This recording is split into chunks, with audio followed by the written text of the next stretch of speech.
வணக்கம். நான் ராஜாராம், முன்னாள் மத்திய சுங்க இலாகா கண்காணிப்பாளர், தற்பொழுது வழக்கறிஞர் மற்றும் தேவேந்திரகுல வேளாளர் ஓய்வு பெற்ற அரசு ஊழியர் சங்கத்தின் ஒருங்கிணைப்பாளர் பேசுகின்றேன்.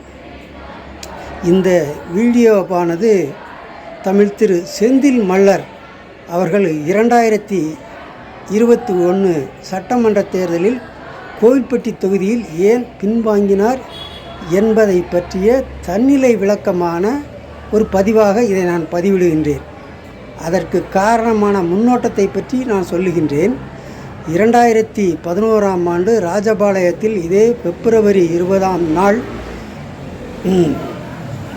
நம்முடைய சமூகத்தை சார்ந்த அரசு ஊழியர் சார்பாக சமூக ஒற்றுமை மாநாடு என்று ஒரு மாநாடு நடத்தப்பட்டது. அந்த மாநாட்டினுடைய தலைவர் நான் தான். அந்த மாநாட்டில் தமிழ்நாட்டில் இல்லை, நம்முடைய சமூகத்தை சார்ந்த அனைத்து தலைவர்களும் கலந்து கொண்டார்கள். அதில் JP, BP, Tippu Chandrabose, Devakottai doctor Subramaniam, Murugavel Rajan, அவர் சுப அண்ணாமலை, ஒரே ஒரு தலைவரை தவிர உமாசங்கர், அப்புறம் புரட்சி கவிதாசன், எண்ணற்ற ஐஏஎஸ் ஐபிஎஸ் போன்ற பியூரோக்ராட்ஸு எல்லோரும் கலந்து கொண்டாங்க. அதற்கு முன்னாடி வரைக்கும் தமிழகத்தில் 3 பிரபல தலைவர்கள் நம்மிடம் இருந்தார்கள். ஒன்று ஜேபி, பிபி, கேகே. இந்த 3 தலைவர்களிலும் அரசு ஊழியர்களாக இருந்து 3 பேரிடம் மிகவும் நெருக்கமாக நட்புடன் இருந்தது நான் ஒருவன்தான் என்பதை ஆணித்தரமாக என்னால் கூற முடியும். ஏன்னால் பிபியுடைய சகாக்கள் எல்லாம் அவருக்கு க்ளோஸாக இருக்கலாம், ஜேபியுடைய சகாக்கள் எல்லாம் அவர் க்ளோஸாக இருக்கலாம். நான் ஒருவன் மட்டும்தான் 3 பேருக்கும் மிகவும் நெருங்கிய தொடர்பில் இருந்தவன். அந்த மாநாடு நடத்தும்போது 2021 அந்த மாநாட்டில் எல்லோரும் கலந்து கொண்டார்கள்.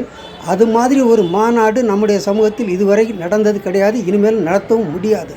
ஏனென்றால் அந்த மாநாட்டில் அங்கே அரங்கத்துக்கு வெளியில் வந்து பார்த்தா பிரபாகரன் என்ற எஸ்பி முன்னாடி நிற்கிறாரு, முனியசாமி என்ற சப் கலெக்டர் துப்பாக்கி சூடு நடத்துவதற்கு ஆர்டர் கொடுக்கறதுக்கு தனியாக நிற்கிறாரு, வஜ்ரா வண்டி முன்னாடி நிற்கிது மண்டபத்துக்கு முன்னாடி, ஸ்டீல் ஹெல்மெட்டு போட்ட அதிரடி படையை சேர்ந்த 100 வீரர்கள் முன்னாடி ரெடியாக நிற்கிறாங்க. இது நாங்கள் யாரோ ஒரு அரசியல் கட்சிக்கார அரசு ஊழியர் நம்முடைய சமூக மேம்பாட்டுக்காக ஒற்றுமை மாநாடு நடத்தினது. அந்த மாநாட்டில் தான் எனக்கு இந்த செந்தில் மல்லர் என்பவர் அறிமுகமானார். அதற்கு முன்பாக அவருடைய மண்ணுரிமை என்ற இதழ்களை படித்துள்ளேன். அதில் நிறைய கருத்துக்கள் இருக்கும், சமூகம் சார்ந்த கருத்துக்கள். அந்த மாநாட்டுக்கு பிறகு ஒரே ஒரு தலைவரிடமிருந்து தொடர்பு எல்லைக்கு அப்பால் வந்துவிட்டேன். அந்த தலைவர் பிரபலியமாக பேசக்கூடிய நம்முடைய தலைவர், அவருக்கு அந்த மாநாட்டில் கலந்துக்கல, மற்ற எல்லோரும் கலந்துக்கிட்டாங்க. எல்லாருடையும் இருந்து அரசியலில் கொஞ்சம் விலகியே தான் இருந்தேன். இதற்கு 2011க்கு பிறகு 2021 சட்டமன்ற தேர்தல் வரும்பொழுது கோவில்பட்டி தொகுதியில் திரு செந்தில் மல்லர் அவர்கள் வேட்பாளராக போட்டியிடுவதற்காக வேண்டி தேர்தலுக்கு ஒரு மாதத்துக்கு முன்னாடி களப்பணி செய்து கொண்டிருந்தார்கள். அதே நேரத்தில் இப்பொழுது பிரபலியமாக பேசக்கூடிய நம்முடைய சமூகம் சார்ந்த ஒரு கட்சி எந்த கூட்டணியிலையும் சேர்த்து கொள்ளப்படவில்லை, தனித்து எல்லா தொகுதியிலும் நிற்கப் போகும் என்று அறிவித்தாங்க. அப்போ நான் அந்த தலைவர்கிட்ட 2011க்கு பிறகு 2021 10 வருஷம் கழித்து மொபைல் ஃபோனில் இது மாதிரி கோவில்பட்டி தொகுதியில் 1.5 மாதமாக செந்தில் மல்லர் போட்டியிடுறதுக்காண்டி முயற்சி பண்ணிக்கிட்டு இருக்கிறாரு, அந்த தொகுதியில் நீங்கள் வேட்பாளரை நிறுத்தாதீங்க, அப்படி இல்லை நீங்கள் நிறுத்தினாலும் உங்கள் கட்சி சார்பாகவே செந்தில் மல்லர் போட்டியிடுறதுக்கு தயாராக இருக்கிறாருன்னு ஃபோனில் சொன்னேன். அவர் அந்த வார்த்தையை கேட்டுட்டு நான் ஏதோ ஆன்லைனில் மீட்டிங் இருக்கிறேன் அப்புறம் பேசுகிறேன்னு சொன்னார்.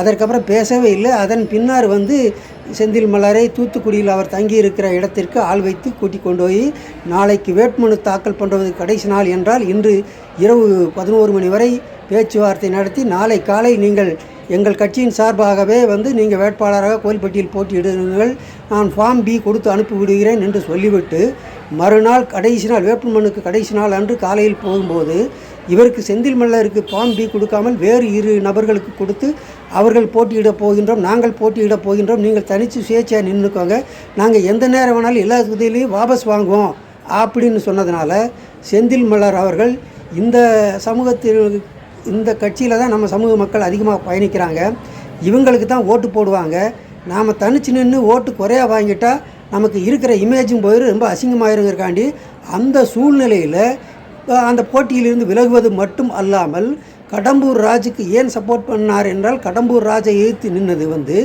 மன்னார்குடி மாஃபியாவாக இருந்த டிடிவி கடம்பூர் மாணிக்கம் கடம்பூர் மாணிக்கம் என்றால் உங்களுக்கு எல்லாருக்கும் தெரியும். டாக்டர் அவர்கள் ஓட்டப்பிடாரம் சட்டமன்ற தொகுதியில் எம்எல்ஏவாக இருக்கும் பொழுது கயத்தார் யூனியன் சேர்மனாக இருந்த அந்த கடம்பூர் மாணிக்கம் வந்து இவர் எம்எல்ஏவாக இருந்த அந்த தொகுதியின் பிரச்சனை வேண்டி யூனியன் ஆஃபீஸ் கடம்பூருக்கு போகும்போது இந்த மாணிக்கம் செல்வாக்கை பயன்படுத்தி யூனியன் ஆஃபீஸில் உள்ள அனைத்து அலுவலர்களையும் பூட்டி விட்டு அனைத்து அலுவலர்களையும் வீட்டுக்கு லீவ் போட்டு வீட்டுக்கு போக செய்த பிரபலியமானவர். அவருடைய பேலன்ஸில் தான் இந்த டிடிவி வந்து நிற்கிறாரு. அப்போ அந்த இடத்துல கடம்பூர் ராஜ் ஜெயிக்கணுமா அல்லது இந்த மன்னார்குடியைச் சேர்ந்த டிடிவி இந்த கடம்பூர் மாணிக்கத்தினுடைய செல்வாக்கில் நிற்கிறவர் ஜெயிக்கணுமா என்ற முடிவு எடுக்கும்போது இதில் யார் ஜெயிச்சா நல்லது, யார் நமக்கு குறைந்த அளவில் வந்து பாதகத்தை ஏற்படுத்தாதவர்கள் என்று எண்ணும் பொழுது தான் இவர்கள் வந்து இந்த பிரபலியமான கட்சியை நம்ம கடைசி நேரத்தில் காலவாரி விட்டுட்டாங்க. அப்படின்னு சொல்லிட்டு கடம்பூர் ராஜுக்கு வந்து சப்போர்ட் பண்ண வேண்டிய ஒரு சூழ்நிலை ஏற்பட்டது. அதனால் வேண்டி அவர் கடம்பூர் ராஜுக்கு சப்போர்ட் பண்ணார். நான் போய் ஒரு கட்சியில் ஒரு வேட்பாளருக்கு தேர்வு செஞ்சால் கூட அந்த வேட்பாளர் எனக்கு தேவையான எல்லா செலவுகளும் செய்வான். இது எல்லாருக்கும் பட்டதான். அது மாதிரி கடம்பூர் ராஜு வந்து இவருக்கு செந்தில் மல்லருக்கு பண்ணார். அது மட்டுமல்ல, இன்னொரு தலைவரும் கடம்பூர் ராஜுக்கு சப்போர்ட் பண்ணார்.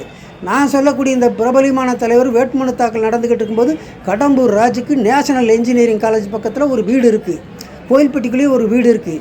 அந்த நேஷனல் இன்ஜினியரிங் காலேஜ் பக்கத்தில் இருக்க வீட்டில் இரவு 11 மணி வரைக்கும் போய் பேசிக்கிட்டு இருந்துட்டு வந்தார் அப்படின்னு அந்த கட்சிக்காரங்க என்கிட்ட சொன்னாங்க தேர்தல் டயத்தில். இதெல்லாம் வெளியில் யாருக்குமே தெரியாது. இதை இப்போ இப்படிப்பட்ட சூழ்நிலையில் இந்த செந்தில் மல்லர் அவர்களுக்கு நான் அந்த கட்சியை சார்ந்தவங்க கிடையாது, எந்த கட்சியை சார்ந்தவங்க கிடையாது. நான் ஜாகித வரைக்கும் சமூகம் தான் எனக்கு கட்சி, சமூக மக்கள் தான் எனக்கு எஜமானர்கள். எனக்கு யாருமே எஜமானர்கள். எதற்கும் பயப்பட மாட்டேன். அநியாயத்தை தட்டி கேட்க தயங்க மாட்டேன். தப்பு செய்கிறவங்களுக்கு துணை போக மாட்டேங்கிறதுனால தான் இந்த வீடியோவை இப்போ போட வேண்டிய சூழ்நிலை. போன எம்பி எலெக்ஷனில் இவர் ராமநாதபுரம் தொகுதியில் நிற்கும்போது படித்த அறிவாளிகளே சில பேர் எனக்கு ஃபோன் பண்ணி செந்தில் மல்லர் எங்கே போனாலும் இந்த அதை கொடுக்குறான் இதை கொடுக்குறான்னு வாங்கிடுவாரே அப்படின்னாங்க. அதுக்கெல்லாம் தவறான முடிவு. இப்பொழுதும் கூட இந்த தேர்தலில் அவர் முதுகுளத்தூர் சட்டமன்ற தொகுதியில் போட்டியிட போகிறார் என்ற செய்தியை கேட்டு அங்கேயும் இதே மாதிரி இவருக்கு அவதூறு பரப்புகள் வந்துடக்கூடாது. கோயில்பட்டியில் நடந்த சூழ்நிலை என்ன என்பதை நம் மக்களுக்கு விளக்க வேண்டும் என்பதற்காகத்தான் இந்த பதிவு போடுகிறேனே தவிர வேறு ஒன்றும் கிடையாது. இந்த விஷயங்கள் நிறையா பேருக்கு சமூகத்தில் தெரியாது, ஒரு சில பேருக்கு தெரியும். அதில் குறிப்பாக இன்று கோயில்பட்டி சட்டமன்ற தொகுதியில் சுயேட்சையாக போட்டியிட போகும் முன்னாள் மத்திய கலால்துறை அதிகாரி பரமசிவம் அவர்களுக்கு தெரியும். தற்பொழுது தமிழக வெற்றி கழகத்தில் பொது கொள்கை பரப்பு செயலாளராக இருக்கக்கூடிய பேராசிரியர் டாக்டர் சம்பத்குமார் அவர்களுக்கு இந்த விஷயம் தெரியும். இது போன்ற ஒரு சிலர்களுக்கு தெரியும். இந்த சமூகத்தில் நம் மக்களுக்கு யாருக்கும் தெரியாது. 1952 தேர்தலில் மொட்டைய குடும்பவன் என்பவர் முதுகுளத்தூர் தொகுதியில் வெற்றி பெற்றார். 1977 முனியசாமி என்ற நம்ம சமூகத்தைச் சேர்ந்தவர் சுயேட்சையாக போட்டியிட்டு 2ஆம் இடம் பெற்றார். 1991 ஜேபி அவர்கள் போட்டியிட்டு 2ஆம் இடம் பெற்றார். 2011 ஜேபி அவர்கள் போட்டியிட்டு 3ஆம் இடம் பெற்றார். எனவே முதுகுளத்தூர் சட்டமன்ற தொகுதி என்பது நம் மக்கள் நினைத்தால் வெற்றி பெற்ற செய்யக்கூடிய ஒரு தொகுதி. எனவே இந்த தொகுதியில் இந்த முறை செந்தில் மல்லர் அவர்கள் போட்டியிடும் பட்சத்தில் நம் சமூக மக்கள் அனைவரும் அவர்களுக்கு வாக்களிக்க வேண்டும் என்பதோடு மட்டுமல்லாமல் கோயில்பட்டி தொகுதியில் அந்த பரமசிவம் என்பவர் போட்டியிடுகிறார், அவருக்கு ஓட்டு போடுங்கள். மற்ற யாருக்கு ஓட்டு போட வேண்டாம், காலத்தின் கட்டாயம் நான் எந்த பெரும் தலைவரை பற்றி சொன்னனோ அந்த கட்சிக்கு தான் ஓட்டு போட வேண்டிய ஒரு நிலைமை ஏற்படும். அது சம்பந்தமான வீடியோ வந்து நான் நாளைக்கு பதிவு செய்கிறேன். நன்றி.